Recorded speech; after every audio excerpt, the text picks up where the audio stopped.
Halo guys, seperti biasa hari ini kita bakal ngelanjutin lagi alur cerita paling mood di channel ini, yaitu Iblis Murim Butuh Psikolog. Bagi kami yang bingung, bisa tuh ke playlist kita Iblis Murim Butuh Psikolog, atau kamu bisa klik link playlistnya langsung di deskripsi. Oh iya, obrolan Isekai juga udah luncurin membership, membernya murah banget kok gengs, cuma 9.000 doang. Jadi semoga kamu bisa gabung di member buat support channel ini lebih jauh. Nah, untuk kami yang udah setia nonton di sini, terima kasih banget. Dan sekarang ayo kita masuk ke kisah Iblis Murim Butuh Psikolog part 56.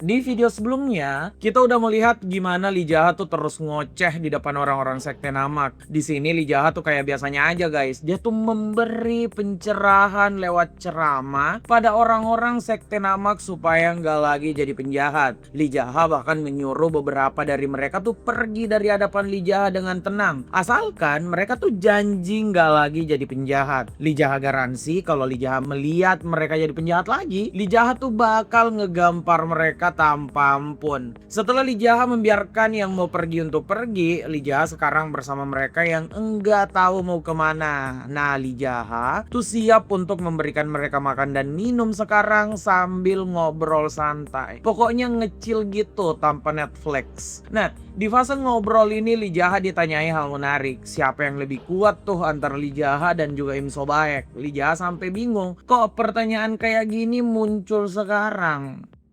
Lee Jaha yang mendapatkan pertanyaan tidak terduga itu sekarang mikirin harus jawab apa. Lee Jaha juga nggak mau dong mengecewakan mereka yang udah menunggu jawaban Lee Jaha. Lee Jaha menjawabnya sih cukup pinter ya. Lee Jaha bilang kalau itu ama aja bertanya tentang siapa yang bakal menang kalau beruang dan juga harimau tuh bertarung. Lee Jaha bertanya sekarang, mereka ini mengira umur Im Sobaek udah berapa? Semua orang tuh jawab kalau kayaknya sih udah 40-an bang. Lee Jaha lanjut nanya, kira-kira umur Lee Jaha ini berapa? Semua bilang kalau Lee Jaha sih kayaknya masih 20-an ya. Nah, Lee Jaha bilang mereka semua tuh bener. Lee Jaha jelasin kalau seniman bela diri itu kekuatannya juga ditentukan oleh energi dalam yang bisa tambah pekat seiring bertambahnya waktu dan bertambahnya usia serta pengalaman. Jadi kalau Lee Jaha dan Im Sobaek punya bakat yang sama, Lee Jaha menanyakan kira-kira siapa tuh yang lebih unggul. Pria kumis tipis tuh langsung angkat tangan dan bilang Im Sobaek bang. Nah, Lee Jaha membenarkan jawaban pria tersebut. Setelah penjelasan Lee Jaha, pria satu mata tuh juga ikut menimpali perkataan Lee Jaha. Menurut pria ini, ketua sekte Namak kan juga seumuran dengan Im Sobaek. Tapi kok nggak sekuat Im Sobaek ya? Lee Jaha ACC kalau hal tersebut benar. Lee Jaha bilang kalau Im Sobaek dan ketua sekte Namak itu beda cerita. Bakat keduanya itu kayak bandingin anjing tua pemalas dan juga seekor beruang. Udah jelas tuh anjing bakal kewalahan. Makanya mau mereka seumuran, Im Sobaek tuh masih akan jauh lebih kuat. Akhirnya pria mata satu ini tuh ngerti. Enggak lama kemudian minuman udah sampai di depan Lee Jaha. Lee Jaha tuh nyuruh semua orang minum sekarang daripada nanya yang enggak-enggak. Saat semua orang udah mulai bersantai, pria muka tua Jang San ikutan nanya. Jang San tuh menanyakan apakah Im Sobaek adalah pria paling kuat di dunia murim sekarang. Lee Jaha merasa mereka tuh banyak tanya, tapi karena juga nggak ada kegiatan, ya Lee Jaha jawab aja lah. Lee Jaha bilang kalau masih ada yang sama kuat atau bahkan bisa jadi lebih kuat dari Im Sobaek. Dunia murim tuh katanya luas banget. Lee Jaha bilang kalau ada orang yang mendapat julukan mengerikan. Contohnya nih, ada yang dijuluki 3 bencana, greatest evil under heaven. Sampai orang yang nggak punya faksi dan dia terang kelihatan bisa sama kuat katanya dengan Im Sobaek. Lee Jaha kemudian memejamkan matanya sedikit. Lee Jaha bilang kalau Jang San bertanya siapa yang paling menakutkan, maka Lee Jaha tuh punya jawaban pastinya. Orang paling menakutkan itu udah jelas adalah ketua dari sekte demonik. Lee Jaha yang menyebut nama ketua sekte demonik udah jelas tuh memantik pembicaraan yang lebih jauh. Pria gondrong yang ada di sana bilang kalau dia tuh katanya pernah dengar ketua kultus demonik emang menakutkan. Lee Jaha tuh langsung sepakat. Lee Jaha bahkan memberikan deskripsi kalau sampah masyarakat lemah kayak mereka mereka itu bakal sesak napas padahal cuma bertatapan doang dengan ketua sekte demonik. Semua orang tuh mulai merinding. Lijah bilang kalau dia bener karena emang wajah ketua sekte demonik katanya begitu menakutkan. Nah, saat Lijaha kelihatan serius ngomong, pria pengguna bandana menanyakan, Lijaha nih pernah lihat ketua sekte demonik kah? Lijaha ngaku dia tuh nggak pernah lihat secara langsung, tapi Lijaha dengar dari orang kalau bentuknya emang menakutkan. Tingginya tuh kayak rumah, bahunya tuh lebar kayak gapura kabupaten. Pokoknya besar banget sampai jalannya tuh harus nunduk kemana-mana. Semua orang tuh mulai merinding. Lijaha lanjut kalau dia juga dengar rambut ketua sekte demonik tuh hitam pekat dan mengkilap aneh. Hal paling menakutkan kata Lijaha adalah suaranya yang tajam karena seperti pedang yang beradu, bahkan mirip jeritan babi yang membuat mimpi kalian jadi buruk. Lijaha memalingkan wajah dan bilang pokoknya ketua sekte demonik ini ngeri banget guys. Setelah Lijaha ngomong panjang lebar, salah satu orang kemudian angkat tangan. Pria ini nanya kalau Lijaha nggak pernah ketemu, kok Lijaha bisa deskripsikan suaranya. Lijaha bilang Woncung ini bisa diem nggak? Lijaha jawab kalau dia tahu ya dari cerita orang. Lijaha lanjut menceritakan apa yang dia tahu tentang ketua sekte demonik. Lijaha mendeskripsikan wajahnya dengan sangat detail. Ketua kultus demonik katanya tuh punya rahang kotak, bibir kayak lele, dan juga mata bulat menakutkan. Semua orang denger ini merasa kalau wajah dari ketua sekte demonik tuh hancur bener ya, pantas menakutkan. Lijaha mengingatkan mereka semua kalau mereka ketemu dengan ketua sekte demonik, mereka ini kabur aja kalau bisa, karena mereka tuh bakal meninggal karena kaget.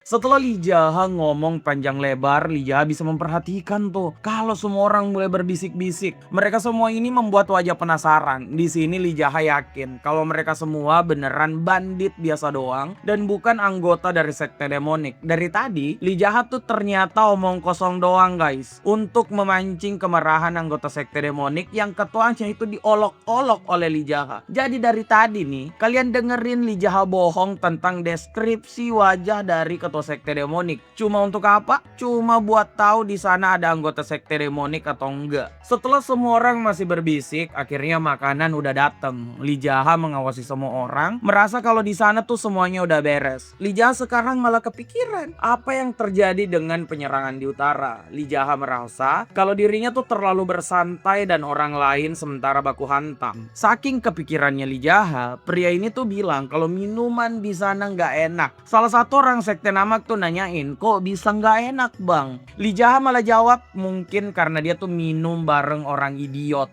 Semuanya tuh langsung diem. Saat Lijaha mulai buka mulut, pria ini beri info menarik. Lijaha bilang kalau dia tuh merasa anggota sekte Namak yang ke utara dan bertarung bersama Imso Baek adalah mereka yang beruntung. Member sekte Namak yang di sana jelas penasaran dong, kok bisa mereka beruntung? Mereka kan di sana baku hantam. Lijaha bilang kalau di aliansi Murim itu ada istilah jenderal pembelot. Ada yang nanya nih, apaan tuh bang jenderal penggenjot? Lijaha itu emosi banget. Lijaha bilang pembelot anjing. Malah yang mereka denger itu penggenjot. Apaan cok mau digenjot? Nggak. Lijaha merasa mereka ini udah ngapain dah sampai tuli bener kata pembelot didengar penggenjot. Lijaha menjelaskan kalau jenderal pembelot itu adalah tawanan perang yang dianggap berjasa dalam pertarungan aliansi. Mereka yang dapat sebutan ini katanya bisa menjalani ujian masuk sebagai prajurit aliansi Murim. Di sini Lijaha menyuruh mereka membayangkan gimana tuh enaknya hidup sebagai orang anggota aliansi Murim. Dari awalnya mereka kan bandit tapi malah jadi anggota aliansi Murim. Lijaha sih merasa perumpamaan itu agak lebay, tapi ya namanya juga biar mereka tobat. Lijaha harus membuat mereka semangat dong untuk berubah. Lijaha langsung menyebut nama Jangsan. Lijaha bilang Jangsan tuh adalah contoh yang bisa jadi contoh menarik. Jangsan ini kan punya umur baru 19 tahun. Kalau dia masuk aliansi Murim sekarang, maka dia tuh bisa mengabdi pada aliansi selama 30 bahkan sampai 40 tahun. Lijaha menjelaskan anggota aliansi Murim itu hidupnya enak banget, gajinya gede, namanya harum, dihormati banyak sekte ortodoks. Jangsan sampai terdiam membayangkan dia jadi orang penting. Dalam kepala Lijaha sih sebenarnya ada juga bajingan di sekte Murim kayak si Mahak, tapi pria tua itu nggak penting buat dibahas. Lijaha yang udah menjadikan Jangsan sebagai contoh langsung manggil Jangsan dengan sebutan anggota aliansi Jangsan. Anjay. Lijaha menanyakan apa itu kedengeran bagus Jangsan? Nah Jangsan senyum senyum-senyum dan bilang kalau dia bahagia dengerinnya. Di sini Lee Jaha kampret sih. Dia tuh teriak Jang San ini makin hari katanya makin gak tahu diri aja. Muka Jang San sampai merah. Semua orang tuh kemudian menertawakan Jang San. Nah, saat semua orang tertawa, Lee Jaha tuh lanjut ngomongin hal menarik. Lee Jaha bilang, ayo lanjut ngebahas kalau Jang San ini masuk dalam aliansi Murim. Jang San ini udah jelas tuh harus menjalani latihan bagai neraka, tapi bakal dibayar dengan setimpal. Jang San bisa masuk dalam unit elit kayak Sword Unit atau War Unit. Jang San itu bakal dapat tugas tuh untuk menumpas dan memusnahkan kejahatan. Setelah Jang San terus membasmi kejahatan, namanya akan makin terkenal dan bisa menikah dengan wanita cantik. Kehidupannya udah sempurna dong. Nah sekarang Lee Jaha suruh mereka tuh bayangin gimana kalau tiba-tiba Jang San meninggal karena diserang bandit. Semua orang denger ini tuh langsung merinding. Lee Jaha juga nambahin, pasti tuh istri Jang San yang cantik harus berkabung seumur hidup karena suaminya dihajar oleh bandit tengik. Para bandit ini makin panik. Lee Jaha lanjut dan bilang kalau dia tuh belum selesai ya, jadi jangan panik dulu. Lee Jaha juga menyuruh mereka membayangkan kematian Jang San tentu akan masuk tuh ke telinga Im So Baek. Saat Jang San udah 29 tahun, Im So Baek pasti udah beruban tuh pada waktu itu. Kakek Im, Lee Jaha tiba-tiba banget memanggil Im So Baek dengan sebutan kakek Im. Nah kakek Im katanya bakal mulai dengan mengingat Jang San yang hebat, seorang bandit yang bisa merangkak jadi anggota terhormat dari aliansi Murim. Kakek Im jelas mau tahu dong siapa yang berani mengirim Jang San ke akhirat. Saat mendapat jawaban kalau Jang San meninggal karena diserang bandit, Lee Jaha bisa jamin kalau kakek Im pasti memejamkan matanya. Lee Jaha tahu kalau kakek Im bakal marah, tapi dia harus menjaga dirinya supaya tetap waras. Makanya kakek Im pasti butuh waktu. Nah, Lee Jaha ini menyinggung nama Im So Baek karena Lee Jaha ngaku dia tuh kagum banget pada ketua aliansi Murim. Lee Jaha ngaku kalau dia tuh bisa melihat dengan jelas kemarin saat mereka menyerang sekte Namak, ketua Im tuh gak pernah dengan serius bertarung ya. Dia tuh terus memperhatikan anak buahnya ada yang terluka atau enggak. Di sini para bandit udah jelas enggak tahu mau berkata apa. Lee Jaha bilang kalau ketua Im itu adalah orang hebat. Dia memperlakukan orang baik seperti anggota dari aliansi Murim meskipun mereka cuma orang biasa. Makanya dengerin orang biasa diganggu oleh para bandit, ketua Im tuh langsung gerak layaknya mendengar Jang San meninggal karena serangan bandit. Lee Jaha bilang ke para bandit ini kalau mereka tuh cukup beruntung karena nggak meninggal barusan di tangan ketua Im. Lee Jaha menyuruh mereka semua tuh mikir baik-baik mulai sekarang untuk nggak menyia-nyiakan kesempatan tersebut dan jangan lagi tuh hidup jadi bandit. Semua orang yang denger ini teriak kalau mereka akan mengubah hidup mereka sekarang. Lee Jaha yang dari tadi nyebut nama Jang San tahu kalau Jang San pasti yang paling kena mental. Lee Jaha tuh secara khusus bilang ke Jang San kalau Jang San ini jangan kecil hati. Hari ini Jang San boleh aja jadi penjahat seperti bandit, tapi besok jangan biarkan hidupnya Jang San ini kembali jadi bandit. Lee Jaha membuat mata Jang San tuh terbelalak dengan satu kalimat, bodoh itu tuh katanya bukan kejahatan, malas belajar tuh yang jadi kejahatan. Dengerin tuh guys, ini mah juga jadi wejangan buat kita semua supaya nggak capek belajar ya. Semoga semua hal yang kita usahakan bisa jadi kenyataan, yang kerja dapat kerjaan gajinya gede, yang sekolah nilainya bagus dan dapat karib mantap pas kerja. Amin. Nah, balik ke ceritanya, Lee Jaha tahu kalau ini udah larut banget dan dia udah kebanyakan bacot. Lee Jaha mengingatkan sekali lagi kalau dia tuh serius. Dia bakal mendukung mereka yang hidupnya mau berubah dan bakal ngajar mereka kalau masih jadi bandit. Lee Jaha nanyain, mereka ini ngerti atau enggak? Semua teriak kalau mereka udah ngerti. Lee Jaha langsung bersulang dengan semua orang. Mantan member sekte Namak udah jelas terkesima tuh. Lalu minum dengan Lee Jaha. Gimana guys? Kita tuh harus tepuk tangan. Skill ceramah Lee Jaha tuh emang top tier bro. Nah, saat pagi datang, Lee Jaha tuh ternyata udah bergerak dengan bandit sekte Namak. Lee Jaha juga membawa barang rampasan perang dari sana. Lee Jaha bilang kalau dia tuh sebenarnya bisa langsung ke markasnya aja bawa semua duit tersebut. Lee Jaha bisa makan sampai bego tuh dengan semua uang tersebut. Ya tapi ini Lee Jaha yang ngomong. Lee Jaha bilang kalau dia tuh udah kaya, mana mungkin mau nilep uang. Makanya Lee Jaha mau mereka tuh ke kantor cabang aliansi Murim di Gunung Heng. Heng. Lee Jaha mau memberikan barang rampasan perang pada aliansi Murim karena Lee Jaha yakin banget kalau ketua Im akan membaginya dengan adil. Setelah perjalanan yang dilalui, Lee Jaha dan para member Sekte Namak udah sampai di Gunung Heng. Lee Jaha langsung disambut tuh oleh orang-orang aliansi Murim. Lee Jaha menyapa Jenderal Gongsu. Lee Jaha bilang kalau dia tahu Jenderal Gongsu pasti sibuk, jadi Lee Jaha terima kasih banget udah disambut kayak sekarang. Jenderal Gongsu tuh langsung menanyakan ke Lee Jaha, siapa nih orang-orang yang bersama Lee Jaha? Lee Jaha malah nanya, emangnya Jenderal Gongsu tuh nggak dapat kabar ya dari ketua Im? Nah, karena kayaknya cewek ini pelangap pelongo doang, Lee Jaha tuh menjelaskan semuanya. Intinya nih, mereka sudah menaklukkan Sekte Namak dan sekarang Lee Jaha tuh membawa mereka yang menyerah dan juga barang rampasan perang dari Sekte Namak. Lee Jaha juga bilang kalau dia tuh cuma sendirian, member lain yang melakukan serangan ke Sekte Namak katanya udah bergerak menuju ke tempat Mokryong Society di utara bersama dengan ketua Im. Lee Jaha dengan senyumnya bilang kalau dia tuh yakin penjelasannya ini gampang dimengerti dong oleh murid langsung ahli strategi. Jenderal Gongsu ternyata emang pinter, dia tuh ngerti situasinya jadi langsung terima kasih ke Lee Jaha. Lee Jaha yang udah sepaham dengan Jenderal Gongsu langsung nanya di mana tuh dia harus meletakkan barang rampasan perang dari Sekte Namak. Jenderal Gongsu tuh belum jawab. Udah ada tuh suara yang bilang kalau Lee Jaha harus berhenti bergerak. Suara tersebut ternyata datang dari Simahak. Kepala klan Sima ini muncul tuh dengan anak buahnya. Simahak ini bilang kalau dia tuh mau mengikat semua bandit yang bersama Lee Jaha. Lee Jaha yang lihat Simahak udah tahu kalau ini bakal jadi masalah. Lee Jaha langsung aja menolak keinginan dari Simahak. Lee Jaha bilang kalau dia tuh nggak mau ya ada yang diikat karena Lee Jaha adalah orang yang bertanggung jawab pada bandit sesuai perintah dari Im Sobaek. Lee Jaha juga memperingatkan kepala klan Sima ini kalau Lee Jaha tuh nggak mau ya terima perintah oleh Simahak. Kepala klan Sima itu mulai marah karena merasa Lee Jaha nih kurang ajar. Lee Jaha yang lihat Simahak tuh sebenarnya bingung. Jadi pria ini langsung ngomong. Lee Jaha bilang kalau dia tuh nggak tahu ya kok Simahak dan pasukannya tuh malah bersantai di kantor cabang aliansi. Padahal penyerangan di utara kan tengah dilakukan. Lee Jaha juga provokasi dikit. Lee Jaha bilang kalau wajah Simahak ini kan pemarah dan emosian. Kenapa nggak ke utara melampiaskan emosi aja?